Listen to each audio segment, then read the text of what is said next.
neurophysiology needs to study consciousness.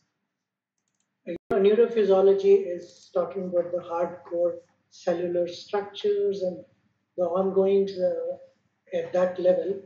And consciousness is usually thought of as being something which is more in the realm of spirituality or more in the realm of Indian thought, ancient wisdom, and how, even at that point of time, although we had a very active department of Indian psychology, which over a period of time has not been so active. And actually, unfortunately, anywhere in the country, as far as Department of Psychiatry and Psychology are concerned, the ancient thought as reflected is no longer available. Uh, and that's something we would like to see happen. Uh, so thank you very much, Dr. Bindu Kuti, and thank you very much, Dr. Ramjan, for the invitation today. Pleasure to be here. After the talk by Dr. Nagaratna, of which I was there for about half an hour, I thought that it would be useful to look at it from a larger perspective and see where things are. Why is it that we have not been able to be where we want to be, at least this particular group? And what can be done about it in concrete terms? And also look at what are the different kinds of evidences as they exist today. So, this, of course, uh, when we talk about, So we've been just talking sorry about, for interruptions. yeah, Can you just make it full screen, sir? okay, yeah, Yeah, thank is you. it fine? Yeah, thank you. Okay, thank you. So, when we talk about the mental health and well being, you know, somehow or the other, this has become two different streams in the minds of practitioners, which they are not. This has been a continuity. But if we try and break it up into components, one is the promotion of positive mental health, which means everybody needs to. Second is prevention of maladaptive mental states, which either is that somebody in the past has had some kind of psychological issue, and we want to prevent that from happening in future, or what is called as subclinical syndromes, where you have symptomatology, but you don't have a full-blown episode. And then there is the third component, which is the growth or the self actualization of the individual or of the society at large. Now, this is something by and large which either the mental health professionals or the medical professionals don't talk about.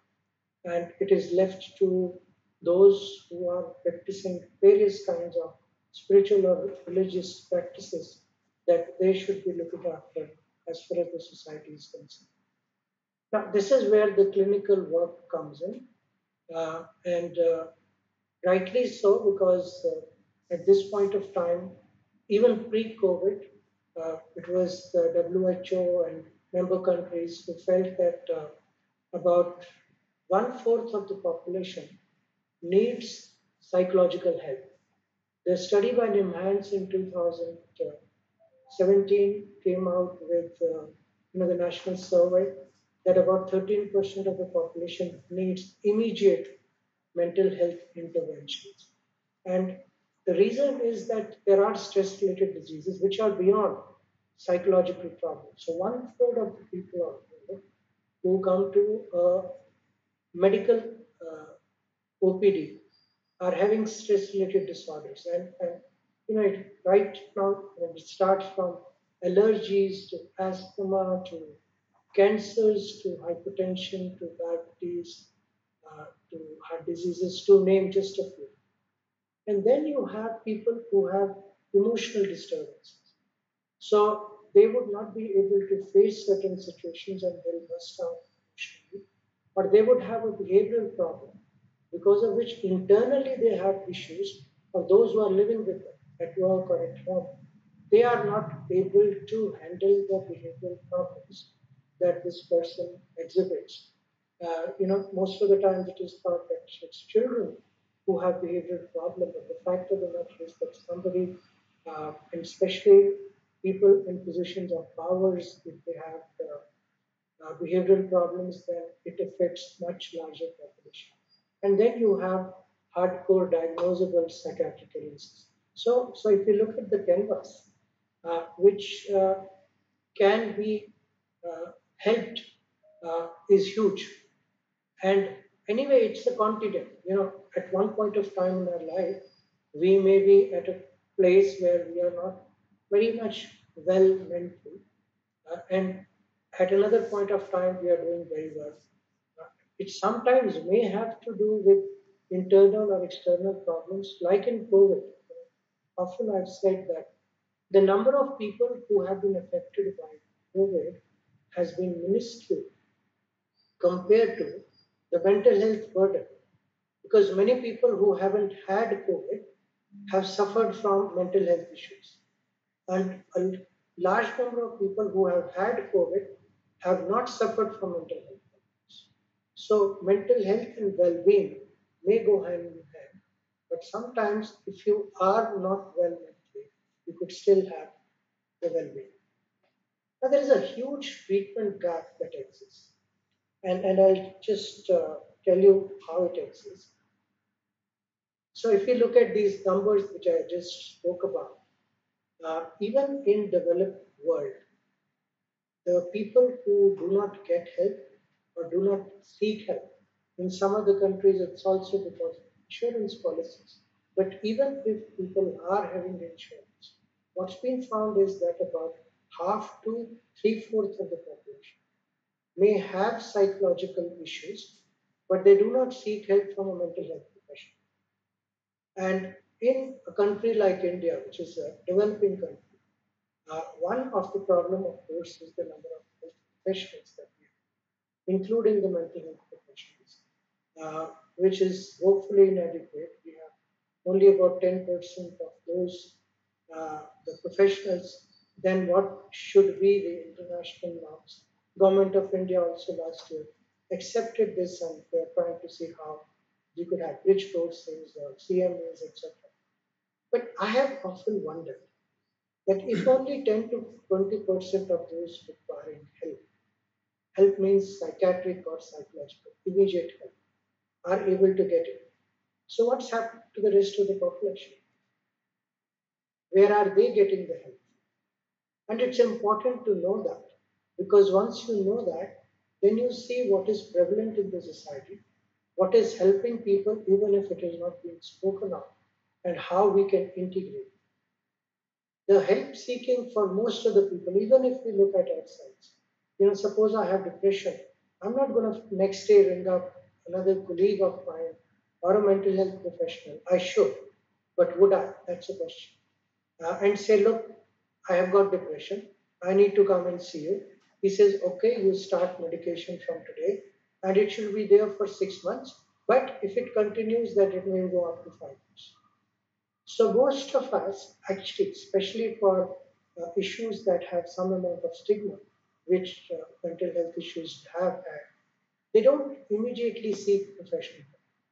They get professional help from their family, their friends, acquaintances, and outside the mental health profession, those who are offering some kind of spiritual services. And I'm going to come to what is happening in a country like India. And they would also probably look at self help groups and television and internet. The Google auntie, of course, everybody has spoken of.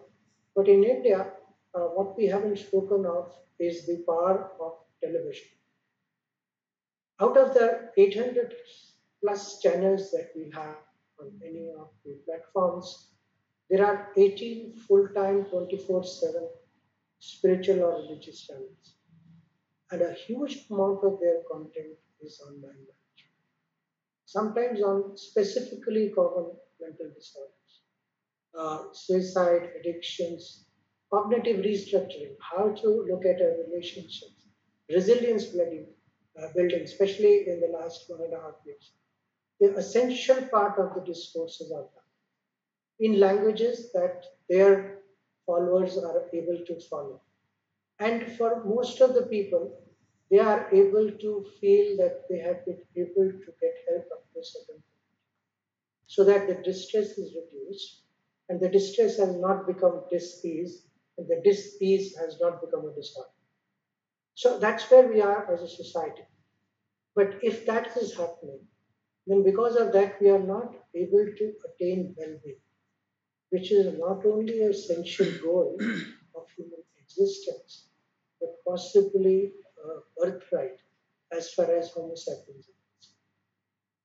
So, this spiritual gap in the management of mental health has received a lot of attention in the last about 20 years. Uh, Much more in India for the last about 40 years, but at a world level, and I'm going to share that in a few minutes. This has been going on for 20 to 30 years. The spiritual gap of people who need mental health services, but one of the big components of spiritual health has not been addressed is something that we will look at a little more minutely.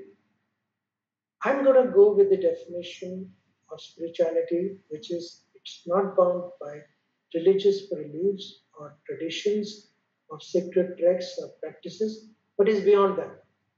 It may be a part of religion. The key factors as far as religion is concerned, basis on which religions have started, but the minute it starts becoming dogma, the minute it starts becoming very, very narrow minded, then it may actually hamper the growth of spirituality. And it is a unique person, unique experience of each and every person. It can be a personal experience, and it can be an experience which may be leading on to certain practices uh, as a part of their religious beliefs, or it may be beyond their religious belief, or sometimes even without religious belief. So it is a belief that there is something more than just what I see, that is the body, or the processes that are going on which make my body work, that's neurophysiology, or what makes it work, that's my mind. But it is about a spirit, energy, Atman, soul, whatever name you want to give it, which is the consciousness which is making this entire continuum of soul, mind, body move. And that for each person may be different, but it has certain value system and it has certain experiences that may be sometimes unique or sometimes people can have it in a group. So the spiritual practices historically in India, we keep talking about ancient tradition goes back to 5,000 years, 10,000 years.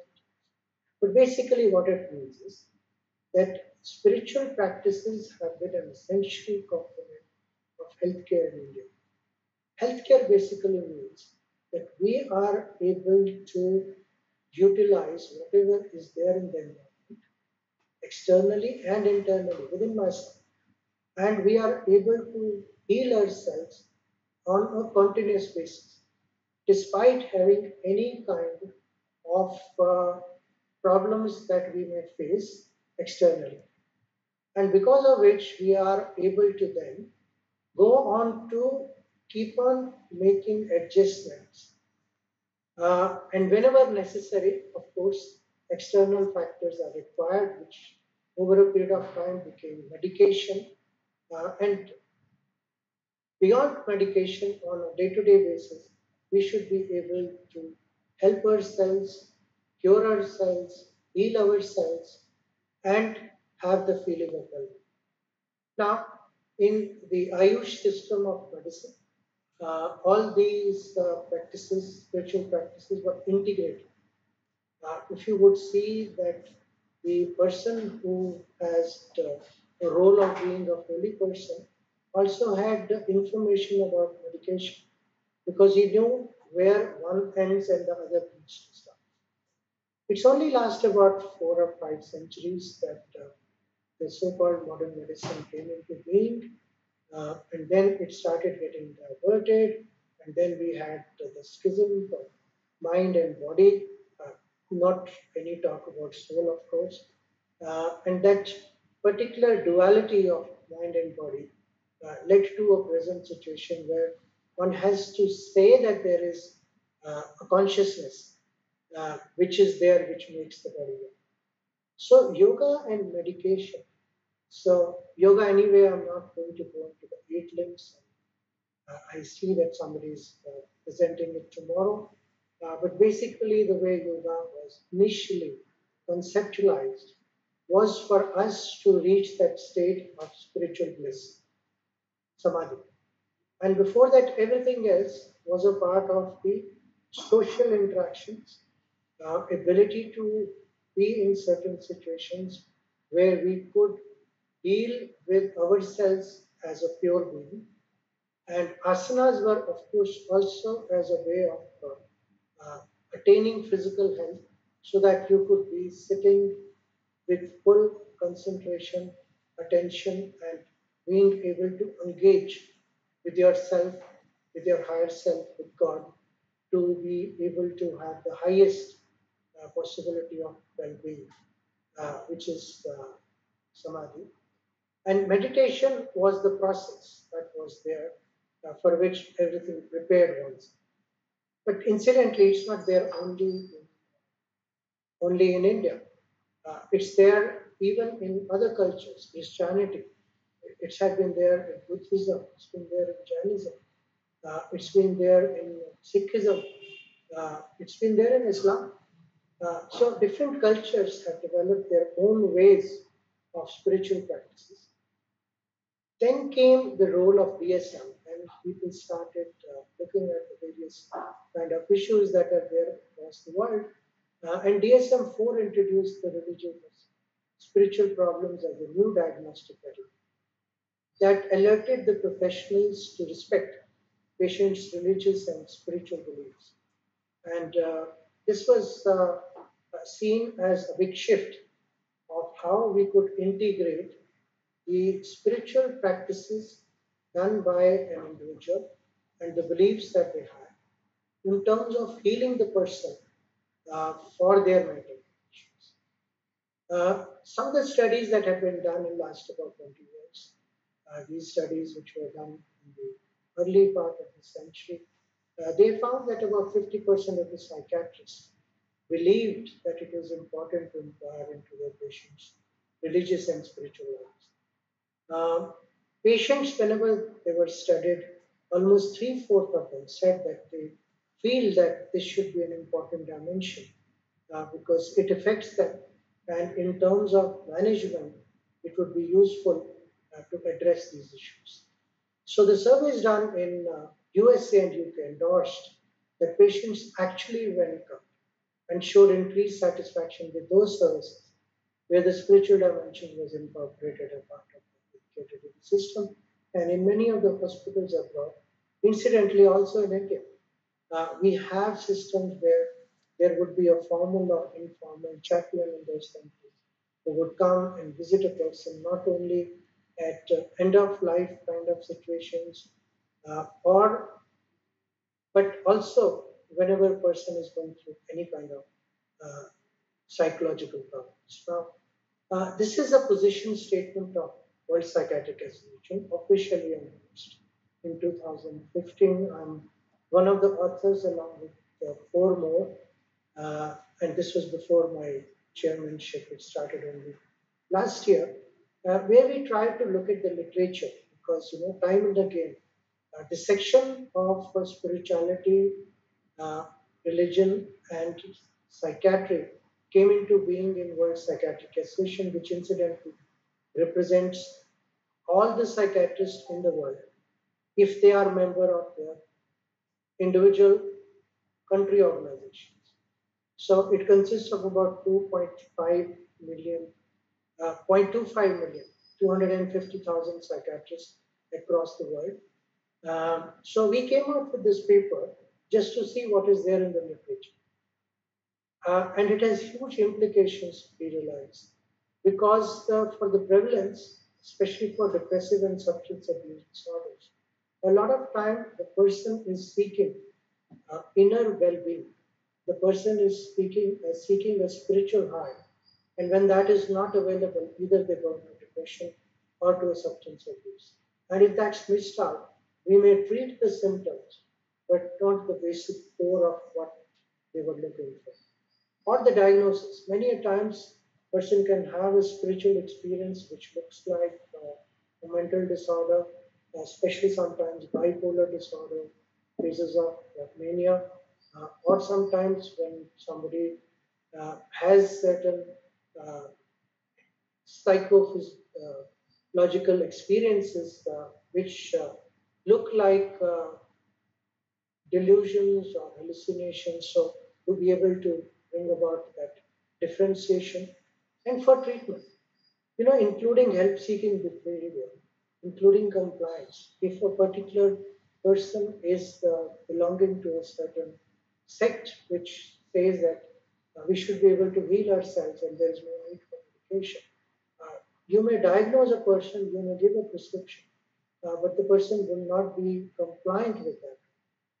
But similarly, mindfulness has come up as a very big form of, I would say, even management of psychological problems. I'm going to enlist some of the others that are there at this point.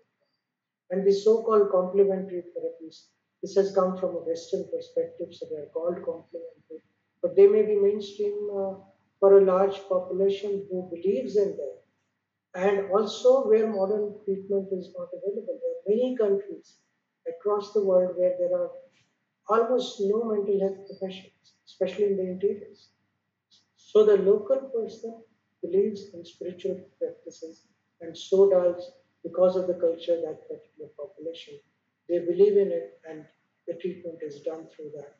Or in the outcome, recovering from suicide or recovering from even COVID.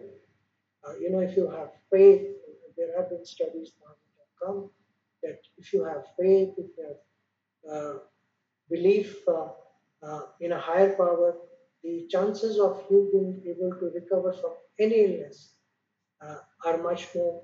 I am a cancer survivor. I had a stage 4 cancer 2 years back. Uh, and over a period of time, I remember that as Dr. Ranjan spoke about my being involved in certain spiritual or meditative practices, I was able to focus a lot on my healing with the faith that I'm going to come out of it. And I can see how the treatment was much easier than it would have been otherwise. And of course, there are implications for the quality of life and for well-being. The implications are also there because we find that those who believe in the principles of religiosity or spirituality have better health outcome, but sometimes there are also difficulties like treatment using intolerance to any new kind of therapy, or there are religious copings which are negative in nature, and because of which people may have mental health problems. Now, for those of us who look for evidence, although I believe over a period of time now in the profession that the so called double blind, placebo controlled trials are necessary, but they have to be tweaked when we are looking at them in the population at large, especially for cultural factors. But even there, we were able to identify more than 3,000 empirical studies which we had investigated the relationship between religion, spirituality, and health. And I myself had written a paper at that time on meditation as medication, uh, in which I was able to find about 1,000 studies, out of which 800, 1,000 good trials, and out of which about 800 of them were placebo-controlled double-blind trials, and they had shown some very good possibilities of improvement in people after they were doing meditation. The implications also, especially of this paper, led to the World Health Organization now including religiosity or spirituality as a dimension of quality of life. The World Psychiatric Association has included religion and spirituality as a part of the core training curriculum for psychiatry. And in the next 3 years, WPA has a plan to work on this in a major way. So our section is going about doing that.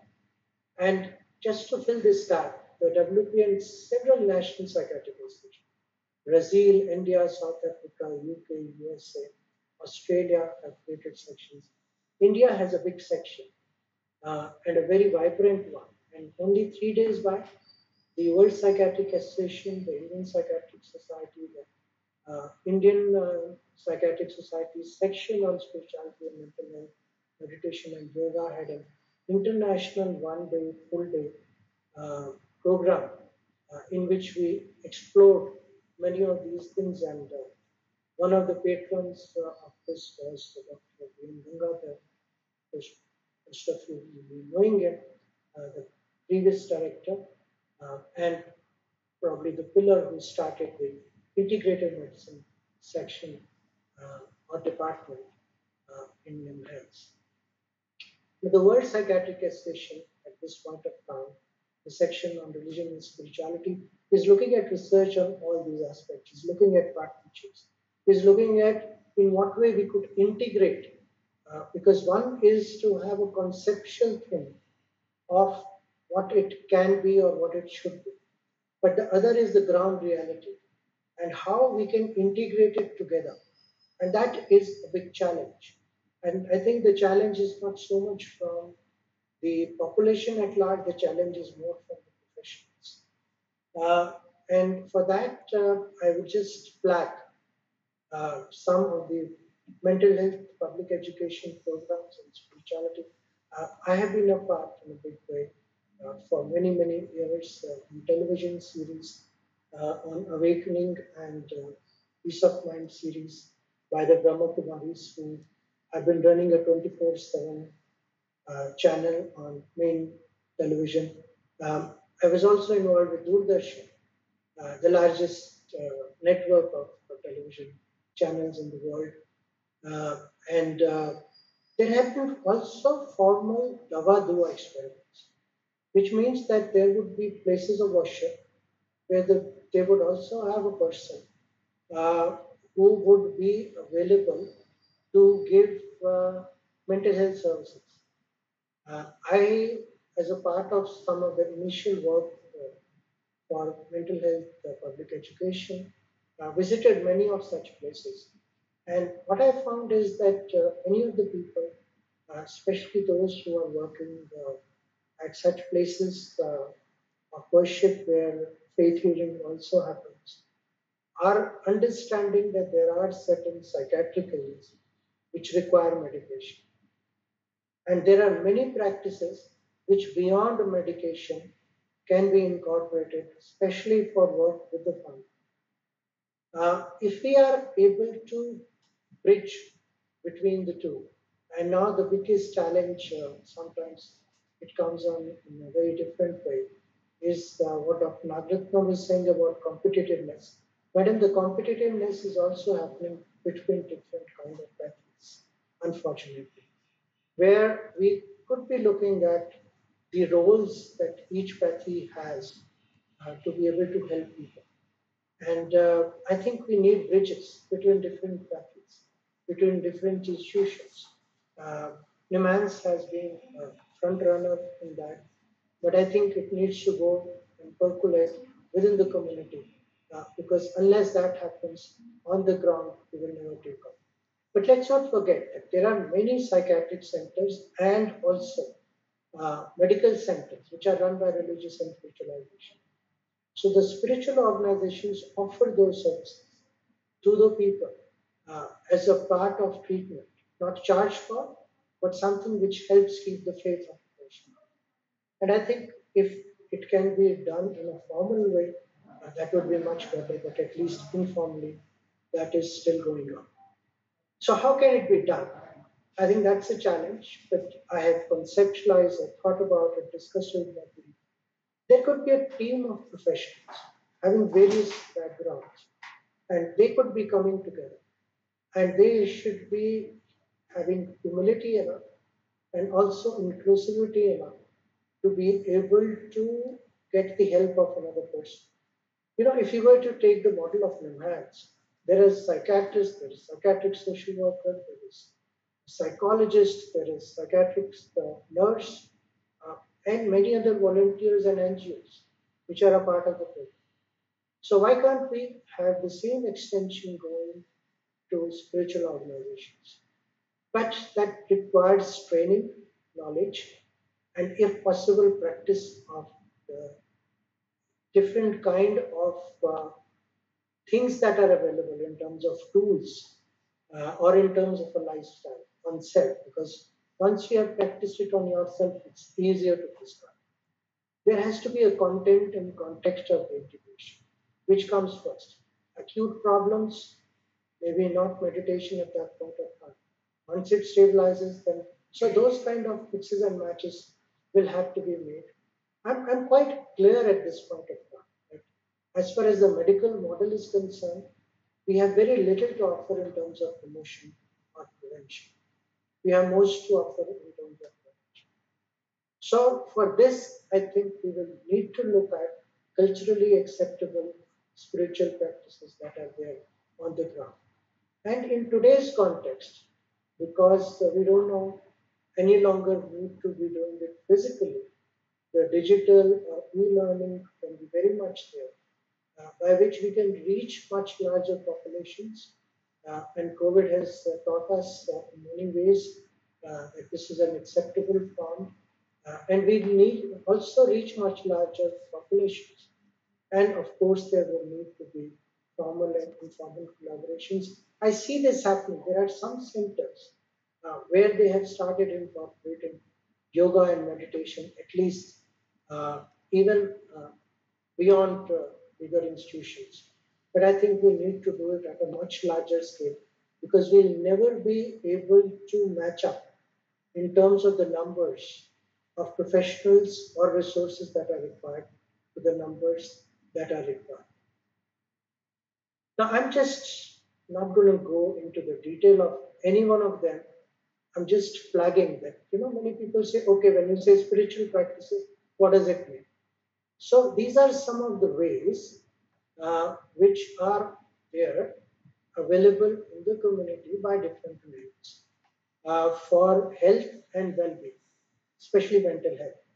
Soul consciousness, higher self, belief in God, connection with God, meditation, awareness of karmic patterns and world drama by which you don't get disturbed by something that happens to you, but you see it in a larger perspective. Selfless service, which helps people, including the health professionals, to give more than what is expected of them. Unconditional love, which can actually heal people. Forgiveness and compassion, which needs to be a part of any kind of a healing or therapy that happens. Empathy and universal respect, something that we need to have happening in the society itself, because all this can't be left only to the professionals. Faith, happiness, contentment, and hope. These have been four pillars which have been studied a lot and found to be having some very good results, and ultimately the purpose of life, which keeps people going, especially for depression, especially for those who are in traumatic situations, especially for those who have gone through any kind of personal or societal damage. And then these are the techniques. There is CBT, but now there is also spiritually augmented cognitive restructure or cognitive behavior therapy, improving or correcting distorted perceptual processes. Uh, right from whether the world is a healing place or a world is something that you need to be fearing, and changing the conditioning of the mind itself. Once you do that, then your ability to deal with situations becomes much more empowered. Techniques for improving hardiness, resilience, and mental robustness. There have been some mental techniques, for a lot of them have spiritual background to it.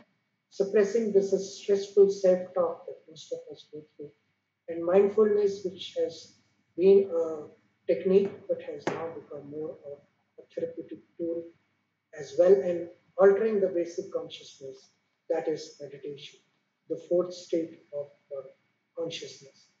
And these are some of the tools: meditations, prayers, energy healings, yoga, including the pranayama, especially the pranayama, meditation music and the dancing, literature, scriptures, stories, which help bring home the point in present context. I, looking at the time, will not go much into it, except go through it quickly just to bring home some point. I know Dr. Vindipati is going to speak about it day after tomorrow.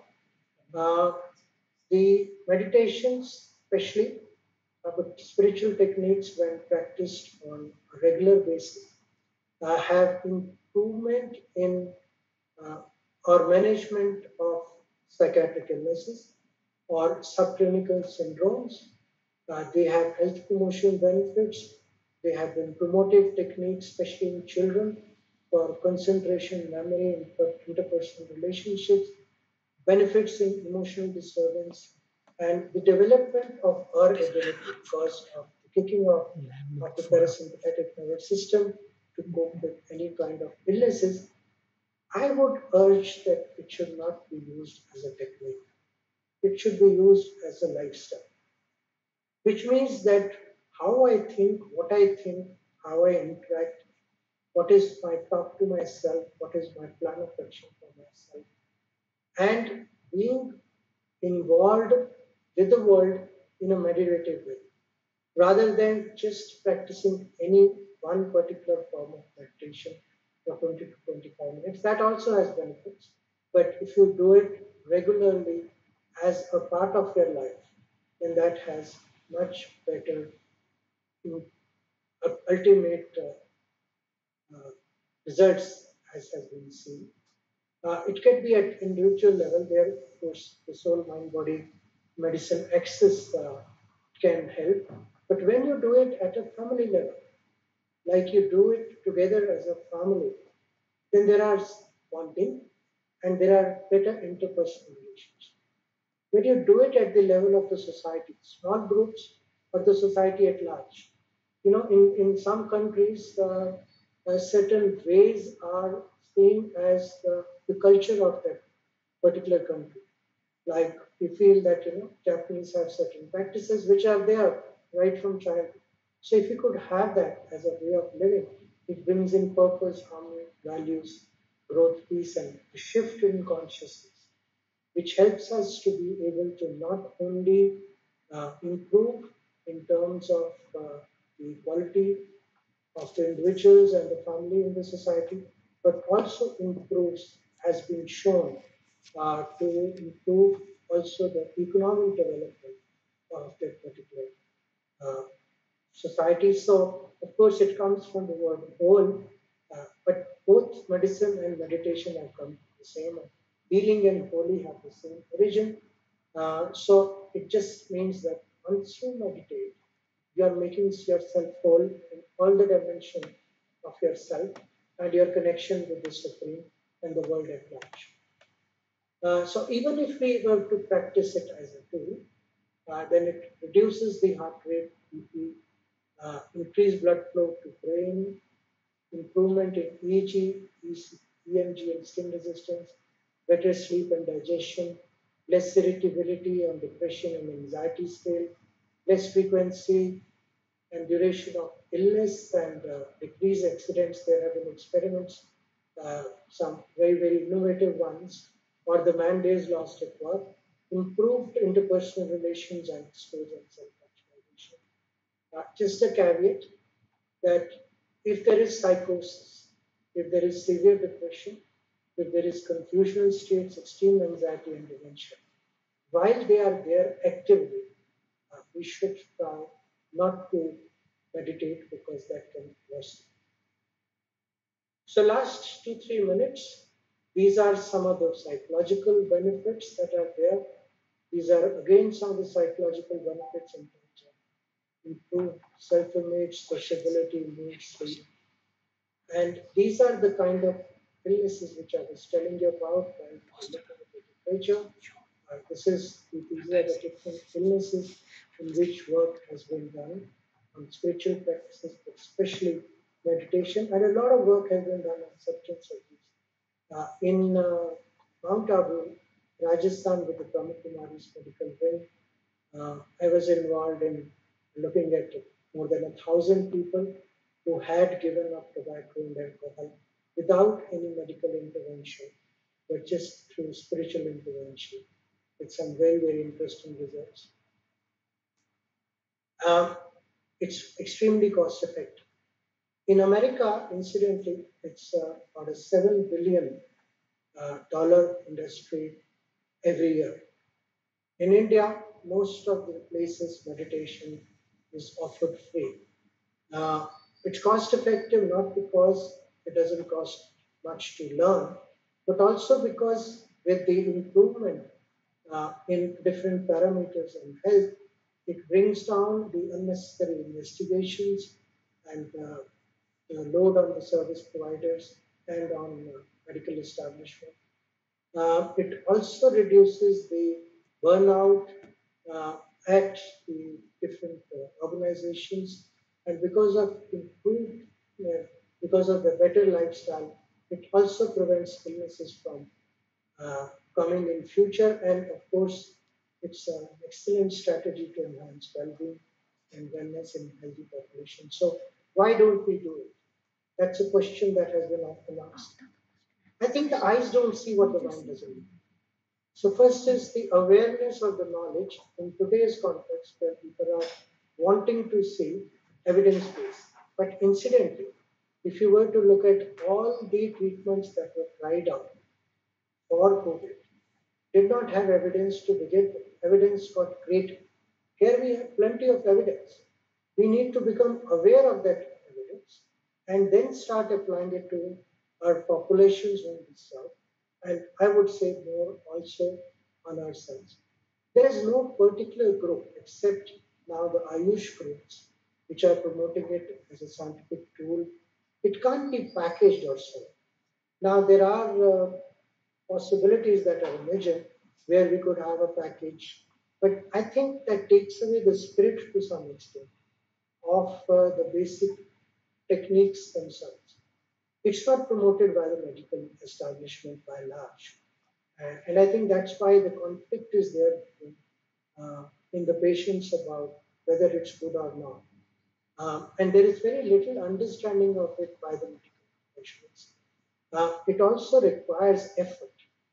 It can't be taken as a pill from a bottle like a medication.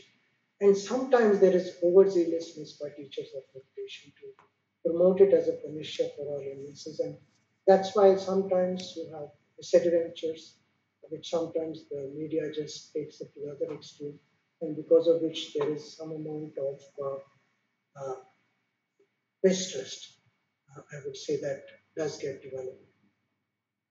One caveat: meditation should not be suddenly used instead of existing medication, unless there is some reason because of which the physician feels that it can be tapered off. So these could be some very good techniques which are add-ons. And once you see the benefits of the techniques of spirituality or meditation, you could let go of the other things that are there. There is definitely increasing evidence of efficacy, for, especially in yoga and meditation, prayers. A lot of work has been done and other interventions. It doesn't mean that we let go of the present forms of treatment, whether they are psychological or non. I think they need to be combined for treating the whole person. And the future lies in this. Because at some point of time, the way things are, especially the mental health crisis that has suddenly come, and the chink in the armor has been exposed, that we don't have the resources to treat. I think in future we are already seeing the shift, and this shift is going to get more and more obvious to the populations at large. The key is overcoming the fear. Many a times we feel that, oh, this is not yet in the textbook. Oh, I have not been taught in my medical school. There is enough evidence at this point of time. And if we are able to incorporate it, we would be the pioneers when history is rewritten. Because I believe that this is what our purpose of life is on this planet.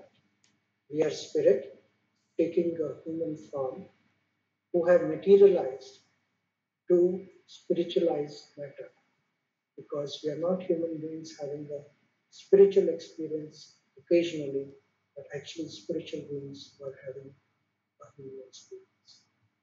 Thank you very much for a very, very patient sharing.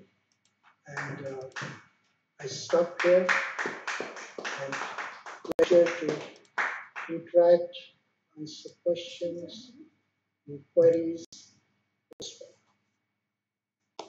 Thank you very much, sir.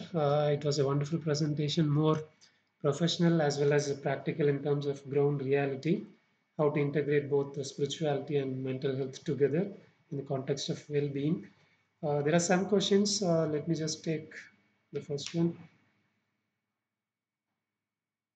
So, spiritual knowledge varies with belief systems, and how to unify all these knowledge streams. Or should we consider taking up any one thing? Say, for example, let's take Bhagavad Gita, you work with that experience and then try to integrate other things. How to go about these, unifying all these different kinds of knowledge streams? Okay, maybe I'll take them all together.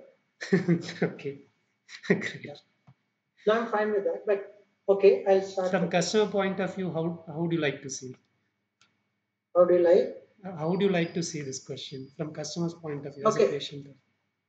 I think that most of us are guided in some ways.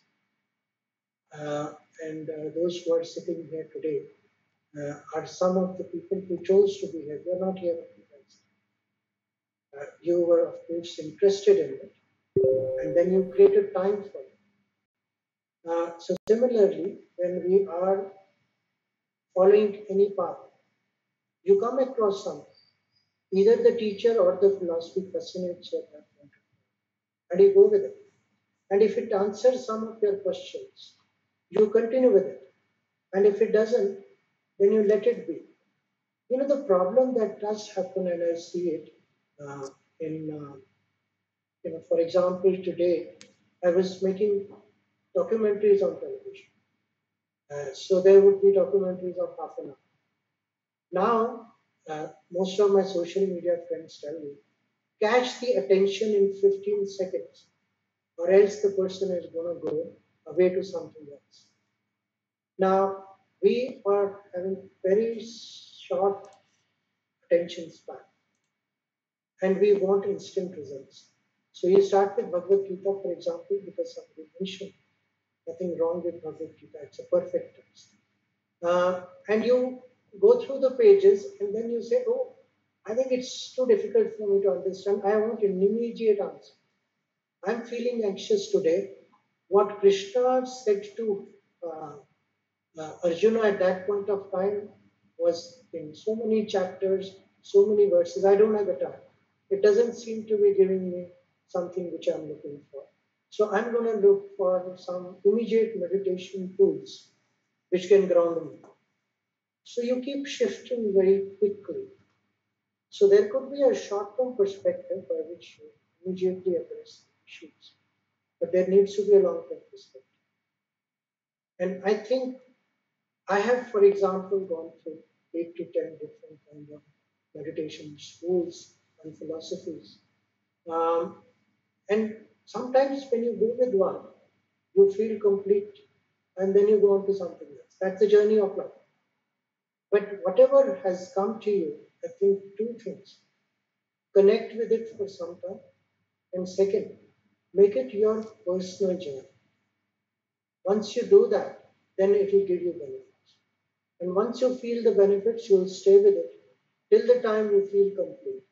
And then you can look for something else. Thank you, sir. Uh, we don't have any more questions in the chat box, but personally, I have one question. It would be good for the Somebody audience. had raised a hand. They can speak up, maybe, whoever has raised their hands. Yeah. I'm the person. Yeah. Thank you so much. Yes. My name is Nagaraj Rao. I've been practicing yoga and meditation for nearly 20 years now. It was a very, very interesting talk. Something I thought that something would be touched upon the knowledge of Sanskrit when you go to talk of spirituality. Because the people Earlier, reading more of Sanskrit believed in faith rather than science. Now it is just the opposite here.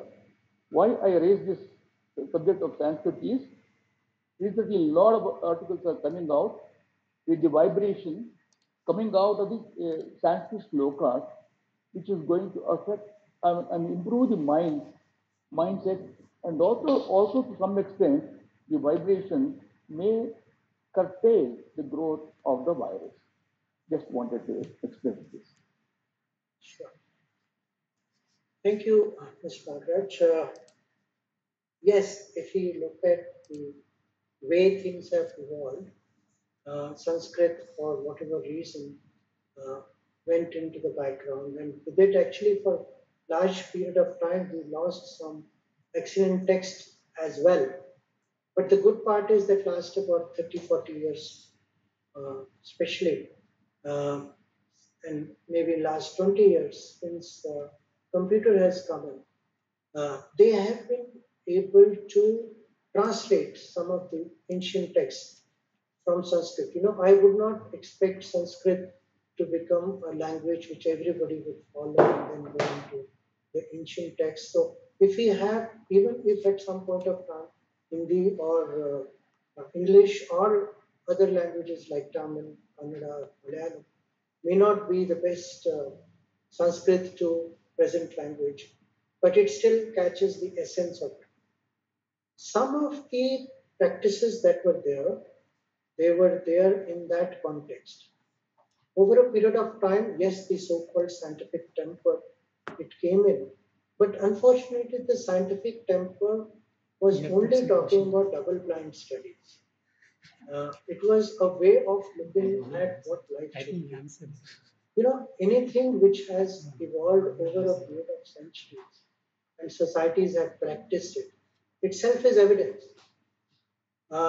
If we are able to put it into practice and more people are able to benefit from it, that itself is evidence.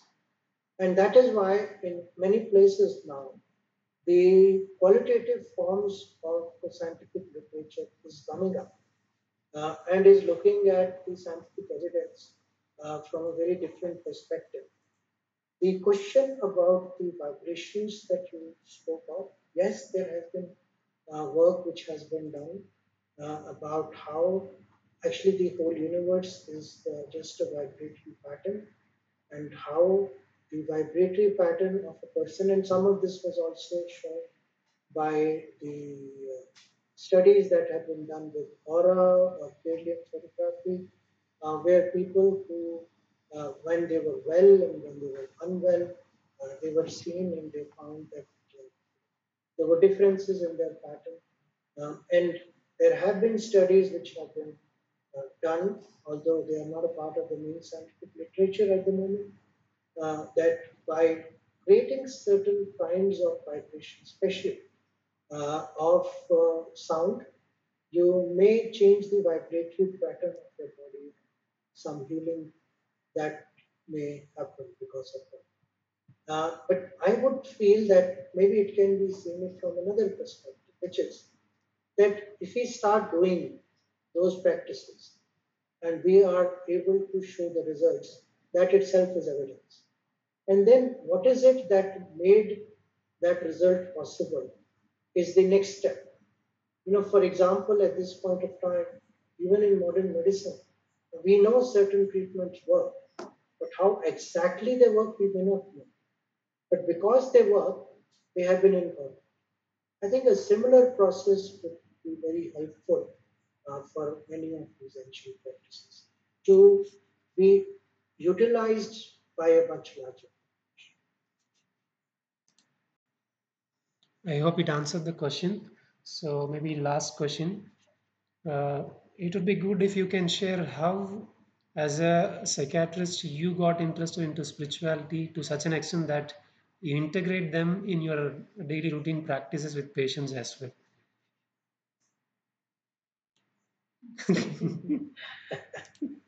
That's a long journey. But briefly, you know, even in my mid 30s, I wasn't happy with the way psychiatry was being practiced. Not that I wasn't a practicing successful psychiatrist. I was very, very successful. I am still.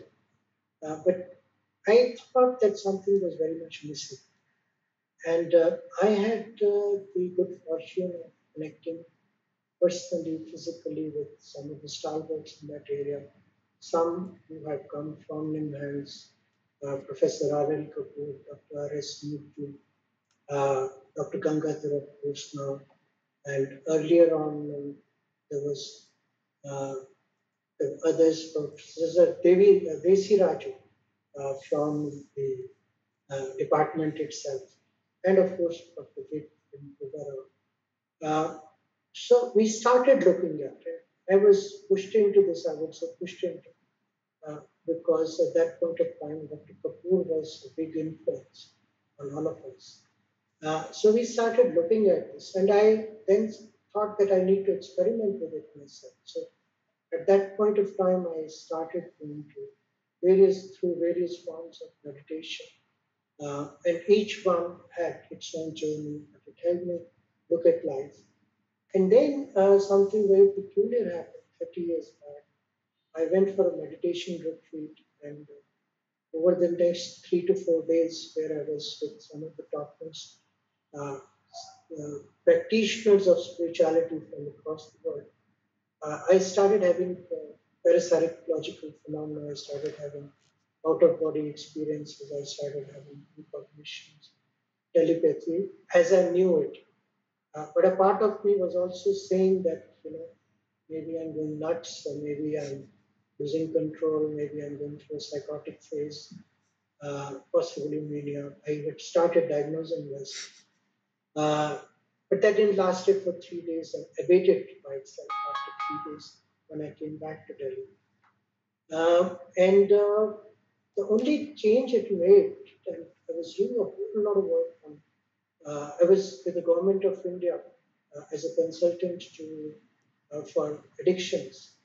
And after coming back, I tried to, when I went to a party, I was a social drinker. I took some beer and I started vomiting. Then, Krishna, about 30 years, I can't smell alcohol, leave alone take alcohol. And to me, that was a very real personal experience of mind over body or consciousness over matter. And from then, of course, the journey started and I started looking at how the integration could happen. Then we brought it to the Indian Psychiatric Society, and I still remember 1994 Chennai conference. Uh, I suggested that we do a workshop on this. My experience happened in '92. Uh, and they said, look, nobody's going to come for something like this. We are not talking about hardcore psychiatric issues. But we had the workshop, and we had a full house, overflowing house. And from that time onwards, it has been a journey which has been going on. And I found that, for most of us, it means that people are so scared sometimes because you are saying something which has not yet become mainstream teaching in medicine. Although, I was with Dr. Gangadhar 2 days back, we are going to try and push it to be part of the medical curriculum, not only psychiatry but medical curriculum. Uh, those are changes that are happening. So for me, as I said at some point of time, it was more of knowing that there is a path which each one of us has, and sometimes becoming open to it. And once you do, then this path opens up. And then if on the path through uh, are there and you get motivated by your personal experiences or what you are able to do for the profession and the society on the whole. So that has been my perspective. And of course, over a period of time, I've gone through uh, almost losing myself to a heart attack, uh, and then to that was 5 years back, and then 2 years back having cancer. And during this, my personal practices helped me immensely, and that's why when I tell a client of mine that I think for your anxiety you should meditate, it will help. I can look at them in the eyes and I can say it with courage. Thank you Thank so you. much, sir, for sharing your experiences. And a big thanks for all the participants as well. Just Dr. Bindukuti want to say few words just.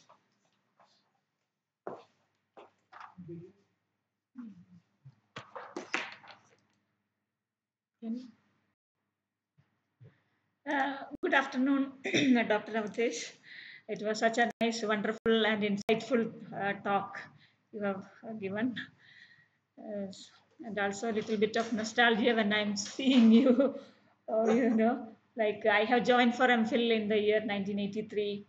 And so attending along with you the classes of Yeah, yeah. Dr. My Deshirajan. wife also was there at that time in the department, Uh, Sujata, Dr. Sujata, okay. with Kiran Rao. Kiran Rao and Kiran, Sujata were, yes. Kiran, they Rao, were, I know. they were Yeah, wonderful. yeah. So I nice. remember your face. Lot of change after 40 years now we are meeting online. Yes. So thank you so much for both the speakers for giving this wonderful insightful talk. Only thing is, see, yoga, see, we have been discussing, and now we have even this International Day of Yoga celebrations. But still, I feel that it is, the importance of yoga has been underplayed. It hasn't reached the population much. So it is a time for us to think about this, how to reach this to the whole mass, especially in this present time of the pandemic. Definitely, if you are leading a life inclined to these spirituality and meditation based lifestyle, I think, as Madam said, as sickness is acquired, and well-being is the inbuilt one. If we can change that philosophy, I mean, or if we can imbibe that philosophy, I think we will be able to defeat this, even the COVID situation, in a much more better way, I feel. We should all think about coming up with something, popularizing the importance of this lifestyle to the whole mass. Thank you, ma'am. Thank you, Dr. Amdesh. Thank you very Thank you so much. much. Pleasure. And thank you all the participants for attending this wonderful session. And now we will meet tomorrow, same time at 2:30. Same link. Yeah, Thank you. Same link. Yeah, same link. That you can. So see you, Dr. Avdesh, sometime in person. Thank you. Pleasure. Yeah. Yes.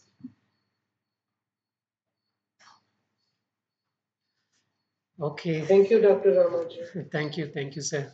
Thanks for all the participants as well. We will meet tomorrow, same time, the same link. Thank you once again.